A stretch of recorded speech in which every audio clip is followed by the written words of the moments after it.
ठीक है। तो पहले जैसे कई एनजीओ काम करते हैं, तो हमारी एनजीओ भी ऐसे ही काम करती है, चाहे वो शिक्षा का क्षेत्र हो, चाहे वो पर्यावरण का क्षेत्र हो, हर जगह पे जो बच्चे हमसे जुड़े वो देखते रहते हैं। तो ऐसे ही अपने हम लोगों ने इस संस्था में अपने यहाँ भी कराई। तो आज के जो हमारे अतिथि हैं खान साहब, जिनके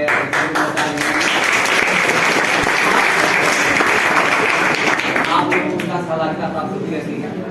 और हमारे बीच आदित्य जी भी है, जो कि फाउंडर संस्था के फाउंडर भी हैं। तो आज अच्छी बात है कि इनका भी आना हुआ है देने के लिए पुरस्कार। हमारे बीच में सोनी सर हैं और आचार्य प्रचित जी हैं। तो कार्यक्रम को आगे बढ़ाते हुए ज़्यादा समय नहीं लेंगे, क्योंकि आपकी क्लास भी होती है।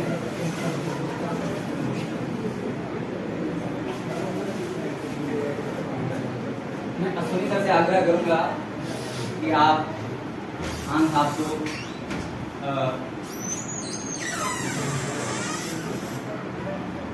आप एक भेंट को उन्हें प्रदान कर उनको सम्मानित करें।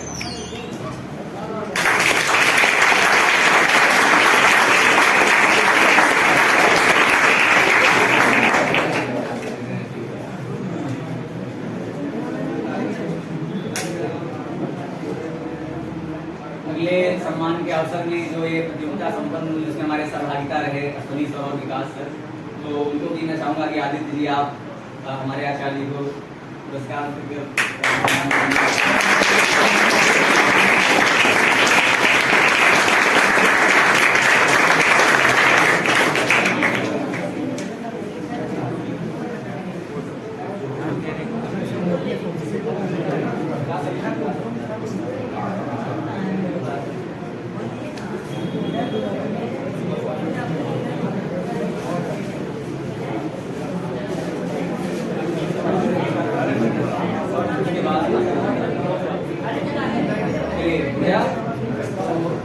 सब लोग चाह रहे होंगे कि हमारा स्थान आया हो, क्योंकि 49 लोगों ने पार्टिसिपेट किया था, उनमें 50 लोग पार्टिसिपेट किए थे।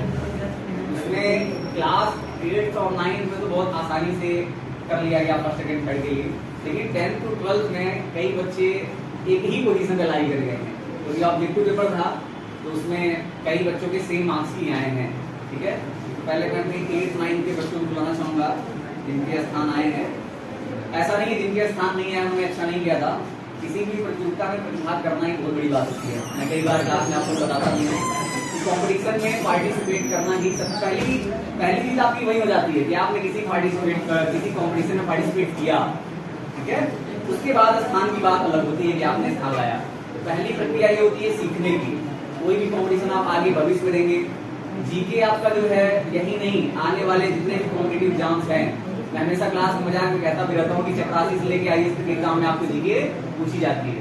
ठीक है ना, तो अभी से ही आपको थोड़ा बहुत उस पर ध्यान देना होगा। तो ऐसे ही हमारे बीच जो 8, 9 क्लास में यानी 2 वर्गों में थी, समझ लीजिए बाल वर्ग या किशोर वर्ग। तो बाल वर्ग में ऐसे ही तृतीय स्थान पे हैं, थर्ड पोजीशन पे वैष्णवी सिंह क्लास 8।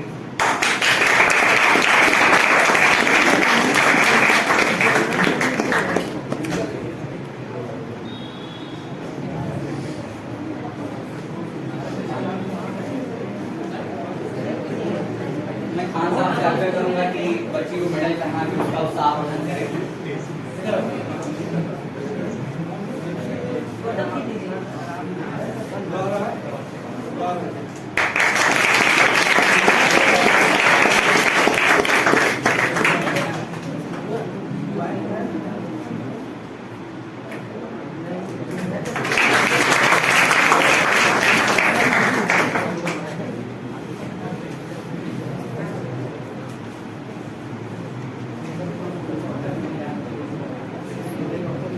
द्वितीय स्थान पे है सुभी सिंह क्लास 9।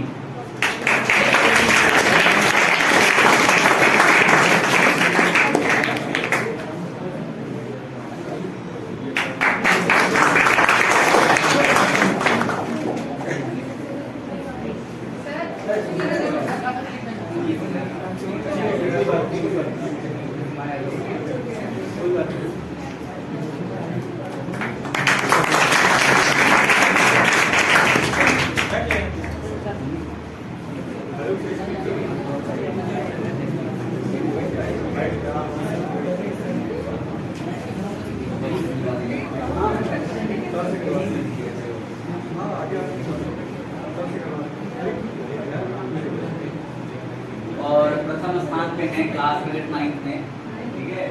हमें तो उम्मीद नहीं थी क्रॉस कर दिया, क्योंकि जीके में अच्छे हैं, ठीक है, बाकी विषयों में भी अच्छे हैं, लेकिन जब भी हमसे मिलते तो लगता था कि शायद इतना अच्छा परफॉर्मेंस ना होगा क्लास में, क्लास में पढ़ाता नहीं, लेकिन उन्होंने जो है जैसे मैंने कॉपी चेक की तो बहुत अच्छा परफॉर्म किया था। ऐसे हमारे सुमित कुमार यादव भैया,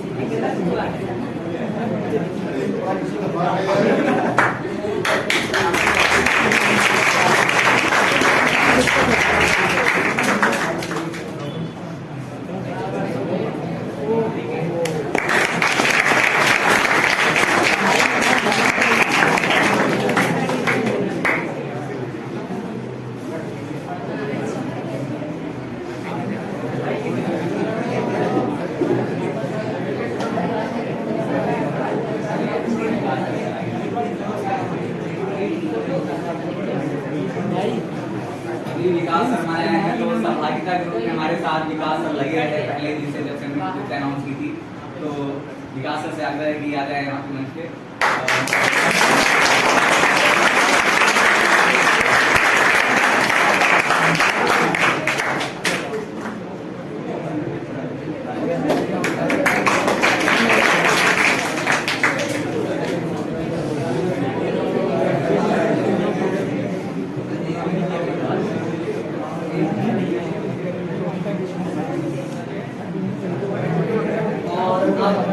बात आती है क्लास 10 to 12 रिजल्ट की, ठीक है। तो इसमें तृतीय स्थान पर 3 लोगों का आया है, ठीक है ना, प्रति पोजीशन पे 3 लोगों के सेमी मार्क्स आए हैं। तो प्रति में पहला पुरस्कार है सौम्या सिंह, क्लास 10।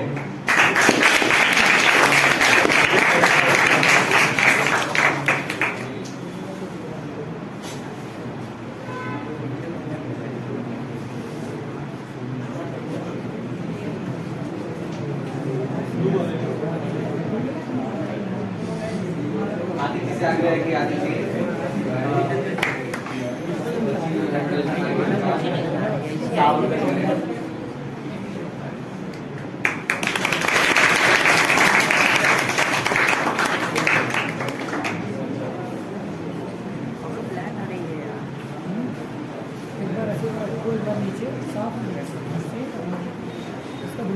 ऐसे द्वितीय स्थान पे हैं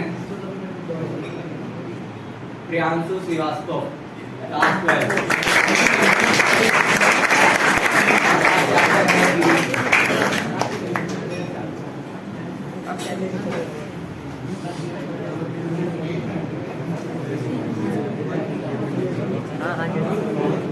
हम भी खींच रहे हैं।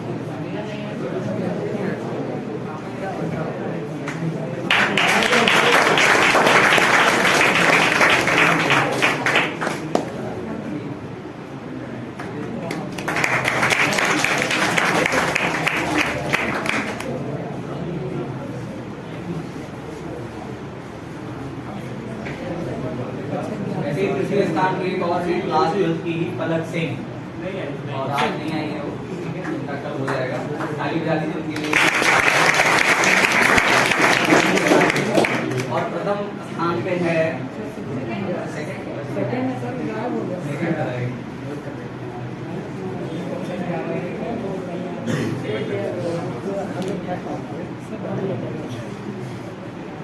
तो क्लास 10 to 12 में जो सेकंड पोजीशन पे आए हैं, ऐसे हमारे क्लास 10 के श्रेयांश शुक्ला।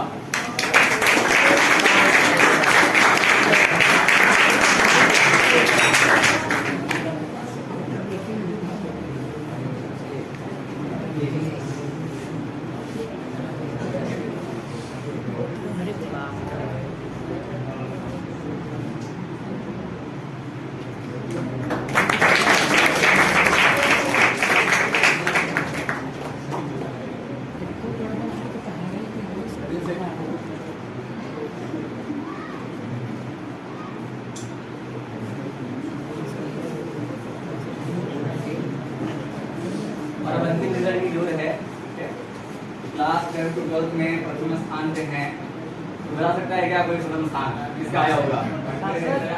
और चलिए आई देते हैं।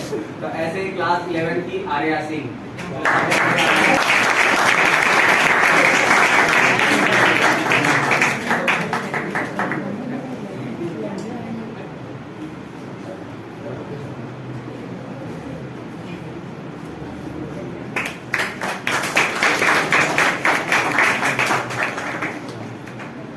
क्लैप कर दो भाई।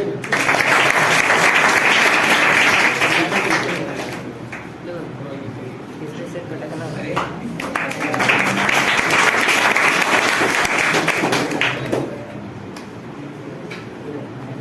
पुरस्कार तो मिल गया, लेकिन जो प्रतियोगिता का मुख्य उद्देश्य था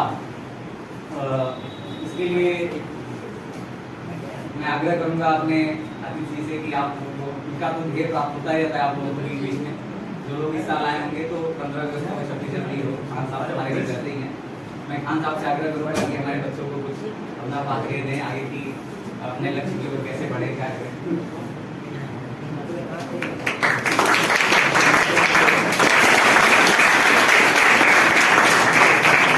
बहुत बहुत धन्यवाद खान साहब। तो जैसा भी बताया कि क्लास में कभी हम लोग बोलते रहते हैं कि आप लोग कैसा अभी से लक्ष्य आपको निर्धारित करना है कि हमें करना क्या है। समस्या ये होती है हम लोग निर्धारित ही नहीं कर पाते हैं करना क्या है, क्योंकि मुझे पता नहीं चलती, बदलता रहता है, कभी ये करेंगे कभी वो करेंगे। तो जो 10th और 12th क्लास में हमारे बच्चे हैं ये पूरा फोकस सिर्फ एक तरफ होना चाहिए उनका बोर्ड एग्जाम की तरफ। 4-5 महीने हैं उस तरफ एकदम बढ़िया से लग जाइए। और जो भी समस्या हो, उन्हें हमेशा क्लास में बोलता हूँ चींटी के टांग के नाखून के बराबर की समस्या हो तो आप हमसे मिलिए, ठीक है ना। उसका कहने का पर्पज यही है कि आपको जहाँ छोटी छोटी समस्या है किसी चीज़ से भी, चाहे वो पढ़ाई से रिलेटेड हो चाहे और कोई चीज़ आपको डिस्टर्ब कर रही हो, आपको डिस्कस करिए बेटा क्लास में, ठीक है।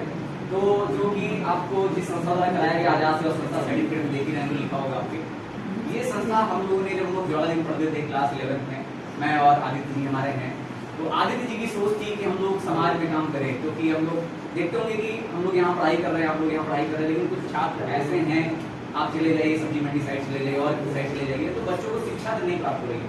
शिक्षा छोड़िए 2-3 रोटी भी नसीब नहीं होती, ऐसे लोग हैं। और त्योहारों पे भी हम लोग यहाँ तो दिए जलते, लेकिन कुछ जगह ऐसे होते जहाँ दिए नहीं जलते। तो ये जो संस्था बनाने का हम लोग का मुख्य उद्देश्य था कि हम लोग आगे आने वाले समय में जो भी हम लोग रनिंग करते हैं समाज के सहयोग से, भाई साहब लोगों जैसे सहयोग से हम लोग समाज में ऐसे कुछ काम करें जिससे उनको भी थोड़ा राहत मिले, ठीक है। वो भी समाज की एक लाइन मुख्य धारा में खड़े हैं। तो कई ऐसे बच्चे भी हैं जो IIT ऐसे बच्चों याद होंगे सब लोगों ने सुपर 30 देखी होगी, देखा ना सब लोगों ने। तो वहाँ पे जो बच्चे थे 30 बच्चे, उन्होंने कहाँ से निकाला था? ऐसे एरिया से लिया था जिनके पास पढ़ने तक के पैसे नहीं थे, कॉपी किताब तक के पैसे नहीं थे। तो लेकिन वो भी बच्चे कर सकते हैं, बस समस्या क्या है? संसाधन उन तक पहुँचे। तो बस वही कार्य रहता है हमारी संस्था का। वो शिक्षा का क्षेत्र में तो अभी ज़्यादा प्रभाव रहता है, क्योंकि शिक्षा ही आने वाले जनरेशन आप ही लोगों, भारत भविष्य आप ही हैं। और जब तक शिक्षा नहीं पहुंचेगी, शिक्षा का मुख्य उद्देश्य ये नहीं होता है कि आपके मैथ में 100 आउट ऑफ 100 आ गए, आप बोर्ड में टॉप कर लिया। शिक्षा का मुख्य उद्देश्य होता है आपका व्यक्तित्व कैसा बने, आपका चरित्र निर्माण कैसा किया जाए, कि आप समाज में कहीं खड़े हो तो लगे कि हाँ कोई व्यक्ति खड़ा है, आपकी बात करने का तरीका कैसा हो, ठीक है। तो पढ़ाई से भी यही तक नहीं है कि आपने अच्छा कर लिया, एग्जाम में नंबर अच्छे ला लिए, आप जॉब में पहुंच गए, गवर्नमेंट जॉब पा ली, यही सब शिक्षा नहीं है। शिक्षा है व्यक्तित्व का निर्माण। तो इस पर ज्यादा ध्यान होना होगा, क्योंकि आज कल के समय जो चल रहा है, इस समय जो भी सोशल मीडिया का भाव है हम लोग देखते ही हैं, तो उस चीज से बचना है अपने आप को, और अपने आप को ऐसा बनाना है कि जहां आप खड़े हो के बोले 4 शब्द। और मैं हमेशा क्लास में फ्रंट पे बुलाता हूँ, इसीलिए आप लोग डरते हैं कि वहां से यहाँ आने के, तो वहां से यहाँ तक का सफर जैसे ही आप जितने कंपटीशन दोगे आपकी झिझक खुलेगी। अगर मैं आज यहाँ पे खड़े होकर बोल पा रहा हूँ तो वही साधना थी क्लास 6 to 12। इस क्लास 6 to 12 तकरीबन मैंने 100 से 150 कंपटीशन में पार्टिसिपेट किया था, एक दो नहीं 100 से 150, मतलब 75 और 85 कंपटीशन के रिजल्ट मेरे पास रखे हुए सर्टिफिकेट। ऐसा नहीं कि सिर्फ कंपटीशन ही दिया, वो एक गलत थी कि मैं भी मंच पे आऊँ बोलूँ, कुछ लगे ऐसा कि मैं भी ऐसा कर पा रहा हूँ, क्योंकि डर बहुत लगता है। अगर आप पहली बार मंच पे आएंगे तो पैर हाथ ऐसे कांपते रहते हैं, ठीक है ना। और जब मैं भी टीचिंग लाइन में आफ्टर 12 तो मुझे भी थोड़ा लगता था क्लास में कैसे चीज़ों को एक्सप्रेस करना है। धीरे धीरे चीज़ें बदलती हैं, ठीक है।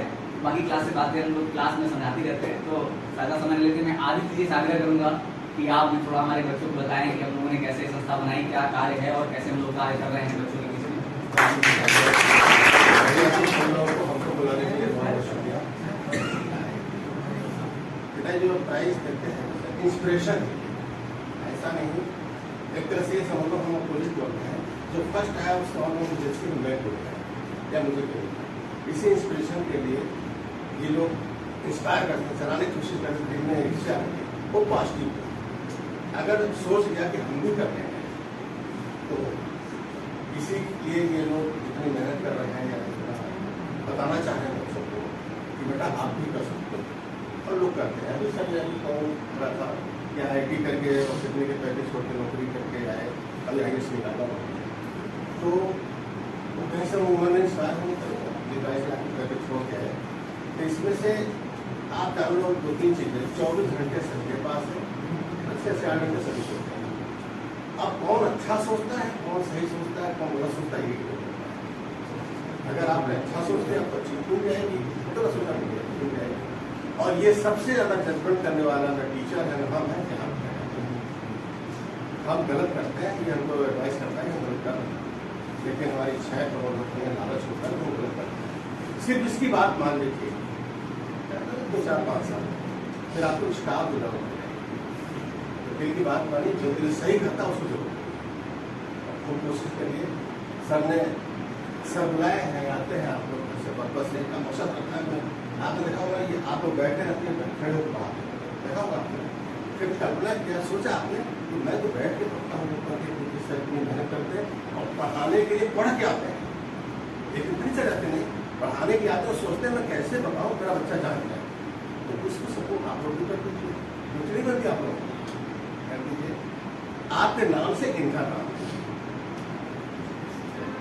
हमारी ब्लेसिंग आप लोगों को अच्छा करिए और ऐसा कर डालिए कि सर को प्राइज देने में डिस्ट्रीब्यूट होने लगे कि साथ में किसको किसको दूँ किसको न दूँ, कंपटीशन नहीं होना, इनको काटने की सोचना पड़ेगा। थैंक यू सभी गुड इवनिंग। इसमें 8th 9th 11th 12th 10th इसमें फर्स्ट आप हैं और पीछे बैठना, तो 1 मिनट आगे आइए और बताइए कि कैसी तैयारी रही, क्या हुआ और परीक्षा से आपको कुछ सीखने को मिला कि नहीं मिला। देखिए मैं बताऊंगा, आप 2 मिनट सुनेंगे उड़ा देंगे, लेकिन आपके बीच का कोई आके बताएगा कि मैं परीक्षा से मुझे कुछ सीखने को मिला कि नहीं मिला, फर्स्ट आ रहा हूँ सेकंड आ रहा हूँ, कुछ आप ध्यान से ज्यादा सुनेंगे क्योंकि आपके बीच का कोई खड़ा सामने से बोल रहा है, ऐसी चाहिए नहीं, सीखिए, गलत होगा ठीक है, सामने आके बोलने डर लगता है, लेकिन ये सीखने की जगह है। आपको अचानक से कोई बड़े मंच पे बुला के नहीं खड़ा किया जा रहा, आपके बीच के ही लोग हैं, हम लोग कहीं बाहर से नहीं हैं, कुछ गलत होगा तो यहाँ सीखेंगे। एक बार आइए, हमने कोशिश करिए, कुछ बताइए, फिर हम बातें और बताएंगे। आइए, कुछ भी जो भी मन में आ रहा है कि मैं आगे क्या करना चाहती हूँ, क्या पढ़ रही हूँ, डरिए नहीं। ये यही जगह स्कूल और कोचिंग ऐसी जगह होती है जहाँ अपने डर को आप भगा सकते हैं जीवन भर के लिए। सामने आइए और जो भी आपको लग रहा हो सीखने को मिला, कैसे क्या। पहली चीज आज मतलब हम लोग क्लास मतलब बहुत पढ़ रहे हैं, लेकिन क्लास 8 के बाद जीके पढ़ने का मौका बहुत कम ही स्कूलों को मिलता है, और उसमें से हमारे स्कूल का जिसको ये मौका 9th के बाद नहीं मिला। हम 9th 10th आज 11th में, आज भी हम जीके सब्जेक्ट अभी भी हमारे कोर्स में नहीं इंक्लूड है, लेकिन ये सबको पता है कि जीके किसी भी कॉम्पिटिशन एग्जाम के लिए बहुत जरूरी होता है। और इस मतलब ये जो परीक्षा हुई थी इसमें जो हमसे पूछा गया था जीके, वो बहुत कॉमन था कि इस क्वेश्चन के आंसर हर एक बच्चे को पता होने चाहिए। मेरी पर्सनल तैयारी में सिर्फ थी कि जो उस समय करंट अफेयर्स चल रहे थे बस में हम वही पढ़े थे, बाकी और कुछ भी नहीं, और उसी से मतलब रिजल्ट आपके सामने। बस हम इतना ही कहना चाहेंगे कि जीके बहुत जरूरी है, और वर्तमान समय में क्या हो रहा है, अपने देश में क्या हो रहा है, ये सबको जानना चाहिए।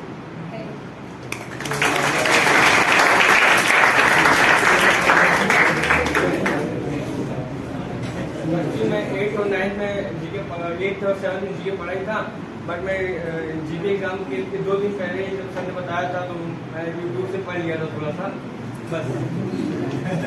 नहीं, और सीखने क्या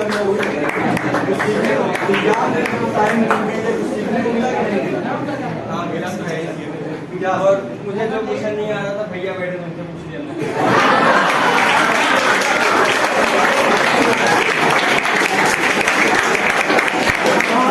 Thank you.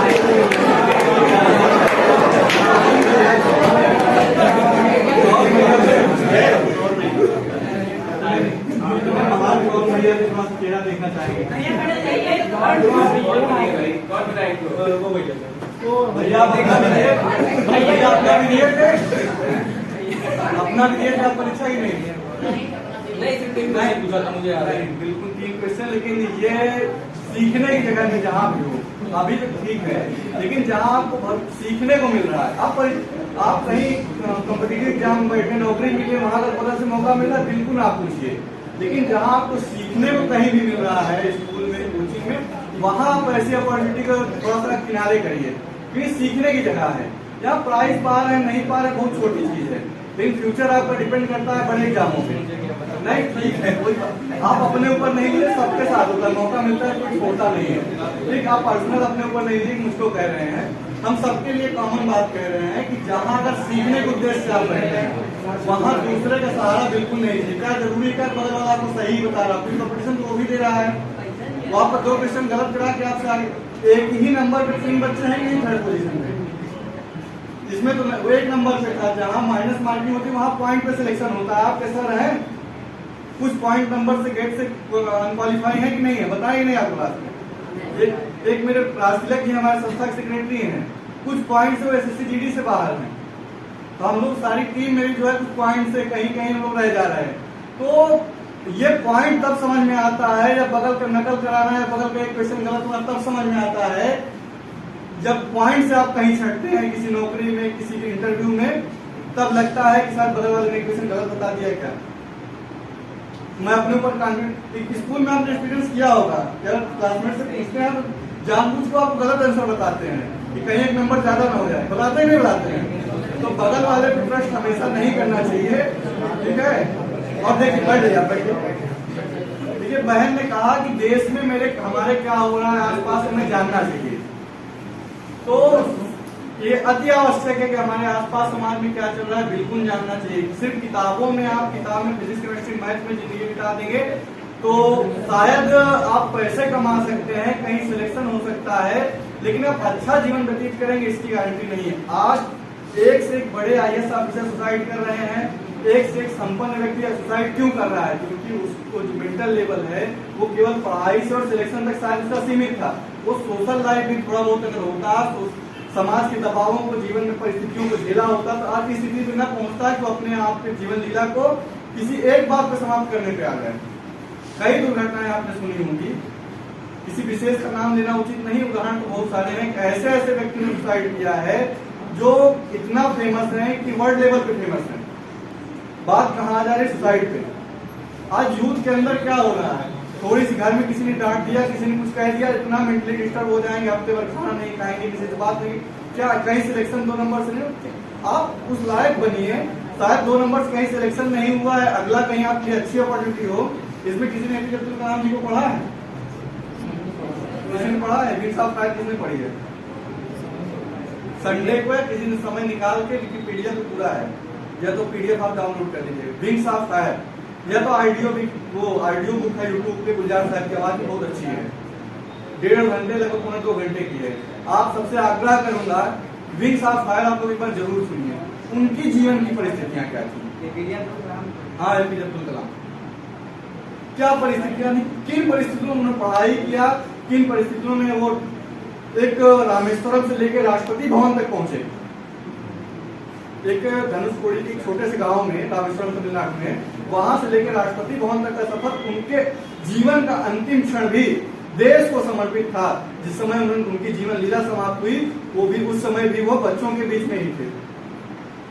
कैसा उनका जीवन संघर्ष रहा ये मैं पूरी बात नहीं बताऊंगा, आप पढ़ के आइए और सर को बताइए कि कुछ सीखने को मिला। सबसे मैं आग्रह करूंगा कि 2-4 दिन बाद आपसे पूछे किसने किसने पढ़ा और क्या सीखने को मिला। आपका समय ले रहे हैं हम, तो कुछ सिखा के जाएंगे, कुछ बता के जाएंगे। और देखिए, महीने में एक बायोग्राफी पढ़ने की हैबिट बनाइए सब लोग। आप किस क्लास में, 6th में, 5th में, 8th में, 9th में, 12th में, कोई मतलब नहीं, आप पढ़ चुके हैं। जो भी जीवन में अगर महीने में या 2 महीने में, 3 महीने एक बायोग्राफी आप पढ़िए किसी भी महापुरुष की, चाहे वो इंडिया के हों, वर्ल्ड के हों, चाहे नेल्सन मंडेला को पढ़िए या किसी को पढ़िए, ओशो को पढ़िए, जिस फील्ड में आपको अच्छा लगता हो। आपको IIT करना तो IIT से रिलेटेड लोगों की बायोग्राफी पढ़िए। आप इंजीनियरिंग करना चाहते हैं इंजीनियरिंग पढ़िए, डॉक्टर मेडिसिन करना चाहते हैं मेडिसिन वालों को पढ़िए, किसी को पढ़िए, लेकिन पढ़िए। आप सब्जेक्ट से हट के एक बायोग्राफी महीने में या 2 महीने में एक ज्यादा टाइम नहीं लगता। अगर लगातार पढ़ें 3 घंटे में किताब 4 घंटे में खत्म हो जाती है। और उसमें कोई ऐसा है नहीं कि कॉन्सेप्ट समझना है, किसी के जीवन के बारे में है, उसको आप अगर एक बार कहानी की तरह पढ़ते चले जाएंगे पूरी समझ में आ जाएगी। भले आपको डेट ना याद हो, डेट याद करने की जरूरत नहीं है, लेकिन आपको कॉन्सेप्ट पता हो कैसे संघर्ष आए उनके जीवन में। एपीजे अब्दुल कलाम भी अपने जीवन में एक बार बहुत हताश हो गए थे। उन्होंने सोचा मुझे क्या होगा, मेरा सिलेक्शन नहीं हुआ, एयर इंडिया में नहीं हुआ, कहीं नहीं हुआ, ठीक है।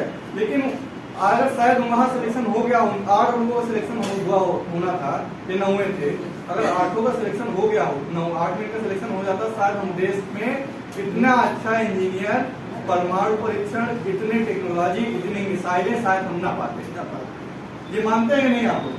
तो जीवन में कभी हताश नहीं होइए। कहीं सिलेक्शन अगर आपका नहीं होता है नंबर 2 नंबर से, या कहीं आप रह जाते हैं, उसको एक अपॉर्चुनिटी लीजिए, अगली बार और अच्छी मेहनत से उतरिए उस फील्ड में, और जहां आपका मन करे वहां आगे बढ़िए। हर फील्ड में आज के समय में सक्सेस है किसी। और इसमें थोड़ा सा एक सवाल पूछूंगा आप लोगों से, टारगेट या लक्ष्य कितने लोगों निर्धारित है कि मुझे भविष्य में यही करना है?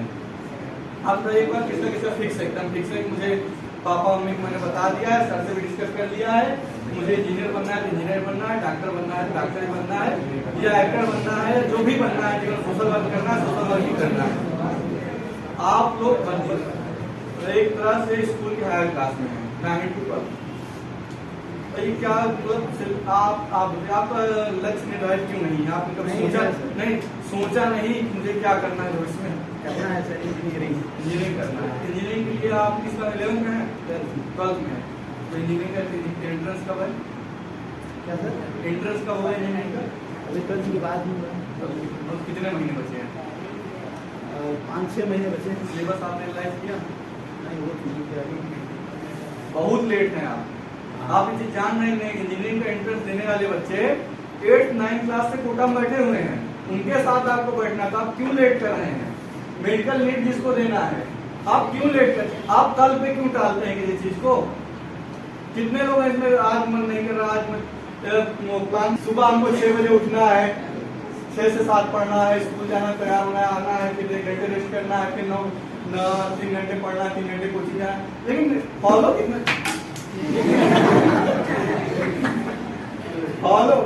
कितने लोग कर पाते हैं? फॉलो कितने लोग टाइम टेबल में रहते हैं? अनुशासन कितने लोगों के जीवन में है? ठीक से एकदम। आज क्लास में एक मैं प्रेजेंट बता रहा हूँ, डिस्ट्रिक्ट में सिविल की तैयारी कर रहा हूँ डिस्ट्रिक्ट में। आज क्लास में एक छोटी सी बात सर ने बताई जो पढ़ा रहे हैं वो, कि मेरे साथ का एक फ्रेंड था और उसमें दिन भर मस्ती करता था। उसको हम लोग सोचते थे कब पढ़ता था। एक ग्रेजुएशन के समय उसने सब सामने कभी पढ़ते नहीं थे, मुझे काम था, मैं 5:30 बजे सुबह अपने कमरे पहुंच गया और उनको मतलब 1:30 बजे रात को तुम लोग अलग हुए थे, वो अपने कमरे पे गए थे, वो अपने कमरे पे गए थे। लेकिन उनको उम्मीद नहीं थी फिर सो रहा होगा, मुझको काम है। वो 5:30 बजे बंदा पढ़ रहा है, 2 बजे रात को सोया हुआ है, वो 5 बजे 4 बजे उठ के पढ़ रहा है। लेकिन उन्होंने पूछा तुम पढ़ कैसे रहे हो, अभी सोए हो? कह रहा मेरा फिक्स है, मैं 4 से 7 पढ़ता हूँ, दुनिया किसी कोने में कहीं से भी मैं रात को लौट के आऊँ, चाहे 3 बजे सोऊं, चाहे 6 बजे, वो चाहे 2 बजे सोऊं, मुझे अगर 4 से 7 पढ़ना है तो 4 से 7 पढ़ना है। तो उसका सिलेक्शन ग्रेजुएशन बीएससी होते IIM हैदराबाद में हुआ। बता रहे सर क्यों हुआ? सामने आपके साथ आ लगता है मस्ती कर रहा है, पढ़ नहीं रहा है, लेकिन पढ़ रहा था। कैसे पढ़ रहा था? कंटिन्यू पढ़ रहा था, रेगुलर पढ़ रहा था। आज उनका बता रहा 7 कंट्रीज में बिजनेस है और पढ़ने वाले क्या करें, एक नंबर हम लोग बकैत समझते थे, सरल भाषा में कहते ना बकैत है ना, तो बकैत वाली कैटेगरी में हमको रखते थे, कुछ नहीं आता जाता, इसको पढ़ता नहीं है। तो आप लोग कंटिन्यू पढ़िए। कंटिन्यूटी का है रिजल्ट जो था उनका कि ग्रेजुएशन होते ही IIM में सिलेक्शन होता था। रेगुलर पढ़ने वाला, एक दिन 10 घंटे पढ़ लिए, एक दिन अरे 2 घंटे पढ़िए, लेकिन रेगुलर पढ़िए, ठीक है। और किसी कुछ पूछना हो अगर फ्यूचर के बारे में, बहुत लोग इसमें टारगेट फिक्स नहीं है। पहला तो यही मैं कहूंगा, जल्द से जल्द टाइम लेके टारगेट फिक्स करिए हाँ, कुछ भी जो भी मन कर रहा है, IIT देना है, नीट देना है या अन्य कोई एग्जाम देना, सिविल करना है, तो आप सिविल के लिए भी अभी से लगिए ना। आप कुछ नहीं करें, NCERT पढ़ ही सकते हैं 6 की। कोई है इसमें जिसको सिविल देने की सोच रहा है, UPSC देने की सोच रहा है, ISPC देने की सोच रहा है, कोई नहीं सोचता ना, वो तो ग्रेजुएशन बाद आता है दिमाग में। आप हैं, हाँ, तो अभी से NCERT किस सर क्लास 10th का बच्चा है, 12th का बच्चा, वो इतना एलिजिबल हो जाता है कि अपना टारगेट फिक्स कर सके, मतलब एक बिल्कुल कर सकता है। अगर नहीं कर सकता तो डिस्कस कर ले गार्जियन से, या तो डिस्कस नहीं, जैसे मान लीजिए डिस्कस ना करें तो एलिजिबल है, जिसे हम आप डिस्कस ना करें तो बिल्कुल आपके पास डिवाइस है, मोबाइल लगभग 99% लोगों के पास है। आप अगर नहीं एलिजिबल हैं तो आप फिर उस फील्ड में सोच नहीं रहे हैं, आप किसी और फील्ड में सोच रहे हैं, या तो आपका मन पढ़ाई नहीं लग रहा, जबरदस्ती आ गया। अगर जिसको पढ़ना है, भविष्य फ्यूचर में कुछ करना है, तो 12th क्लास ऐसी जगह है ना, वो स्टेशन है, वहाँ कितने प्लेटफॉर्म बन जाएंगे आपको खुद नहीं पता है। 10 बटेंगे, 12 बटेंगे, आप जिस भी फील्ड में गुजरे। ड्राइंग अच्छी लगती है, ड्राइंग के इतने सारे कोर्सेज हैं। आपको मैथ अच्छी लग रही है, मैथ के कोर्सेज हैं, साइंस के कोर्सेज हैं। कोर्स इतने हैं ना कि आप चपरासी के लिए भी पढ़ सकते हैं और देश की सबसे बड़ी नौकरी IAS के लिए भी पढ़ सकते हैं, IIT के लिए भी पढ़ सकते हैं। तो ये ना कहिए कि 12th क्लास में हम टारगेट नहीं फिक्स करते। टारगेट फिक्स करने वाले बच्चे 8th क्लास से ही कोटा में बैठे हुए। आप लोग जहाँ है जरूर, आज ऑनलाइन प्लेटफॉर्म सारे उपस्थित हैं। आप YouTube पे इतने अच्छे अच्छे टीचर हैं, मतलब आप ये कह सकते हैं क्लास 8 का बच्चा इतना एलिजिबल है तो इतना IAS PCS का टारगेट फिक्स कर सकता है। अगर नहीं करेगा तो समय के हिसाब से पीछे है। आज वो क्यों आज नहीं, आज यूपी बिहार का बच्चा क्यों और स्टेट के अकॉर्डिंग पीछे जा रहा है? सिलेक्शन, हिंदी मीडियम का सिलेक्शन किसी भी फील्ड में क्यों कम हो रहा है? अपने क्षेत्र में नहीं, अपने क्षेत्र में बच्चों को भंडारा, कांवड़िया, इसमें ज्यादा मन लगता है, पढ़ाई में मन लगता नहीं है। आप 12th में हैं, आप आर्ग्यू कर रहे हैं कि टारगेट 12th का बच्चा नहीं फिक्स कर सकता। आपके साथ नहीं, ये नहीं आपसे पूछ आप कर सकता है कि नहीं, ये नहीं कहना कि नहीं कर सकता। और सर आपने कहा कि यूपी बिहार के लड़के जो है पीछे रह गए हैं, तो जो है केरल जो है सबसे एजुकेटेड स्टेट है ना, उस कंपेरिजन में IAS PCS हमको बिहार ज्यादा देता है। जनसंख्या देखिए, जनसंख्या देखिए, केरल जैसे 5 राज्य बन जाएंगे।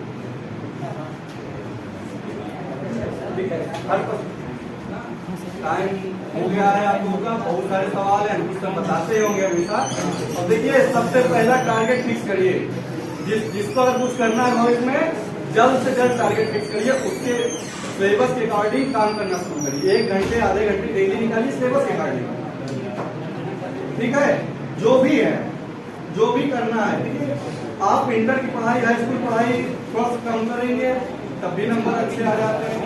आधे घंटे अगर आप डेली निकाल रहे हैं, कर लीजिएगा, आपके ऊपर की पढ़ाई पे बहुत ज्यादा फर्क पड़ने वाला है। उतना मुझे लगता है रील देख के आप टाइम निकाल देंगे, उस टाइम को कम रखिए, ठीक है? तो आदि चीज़ों को सीखने को मिला होगा, ठीक है?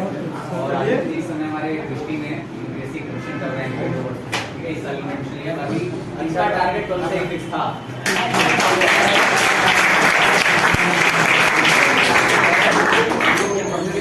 टारगेट फिक्स था कि हमें यूपीएससी लाइन में जाना है, तो हम लोग आपस में डिस्कस करते हैं कि कहाँ जाना है। मुझे मैथमेटिक्स लाइन पसंद थी कि मुझे एज अ साइंटिस्ट हो जाना है, उनको पसंद था कि मुझे एज अ सिविल सर्विसेज में जाना है। हम लोगों ने सबने 11th 12th में, क्योंकि जो हमारी एनजीओ चल रही है